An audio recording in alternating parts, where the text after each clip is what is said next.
పాఠశాల స్థాయి నుంచి విద్యార్థులు భావి శాస్త్రవేత్తలుగా ఎదగాలని రాష్ట్ర SC commission chairman KS Jawahar అన్నారు. స్థానిక శ్రీ సత్యసాయి గురుకులంలో తూర్పుగోదావరి జిల్లా విద్యా వైజ్ఞానిక ప్రదర్శనను ఆయన ప్రారంభించి పలు అంశాలను తిలకించారు. ఈ సందర్భంగా జవహర్ మాట్లాడుతూ అగ్రికల్చరల్ సస్టైనబిలిటీ అంశంలో ప్రదర్శనకు అధిక ప్రాధాన్యత ఇవ్వాలని, వ్యవసాయ రంగంలో పురుగు మందులు అధికంగా వాడనవసరం లేని ఆర్గానిక్ పంటల రకాలు రావాలని ఆకాంక్షించారు. మనిషి ఆరోగ్యంగా ఉన్నప్పుడే ఏదైనా సాధించగలరని, పరిశుభ్రత క్రమశిక్షణతోనే ఆరోగ్యం మెరుగ్గా ఉంటుందని అన్నారు.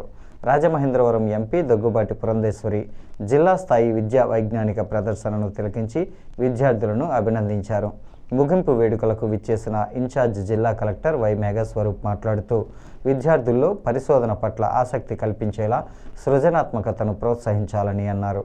డిఈఓ కంది వాసుదేవరావు, టీడీపీ జిల్లా ప్రధాన కార్యదర్శి కాశీ నవీన్ కుమార్, కొవ్వూరు డివైఈఓ బి దిలీప్ కుమార్, జిల్లా science officer GVNS Nehru, rural MEO A Durga Tulasidas, DCEB secretary Deva Anitha, CMO Srinivasarao, Sathyasai Gurukulam correspondent Shyam Sundar, principal Gurayya ఈ కార్యక్రమంలో పాల్గొన్నారు.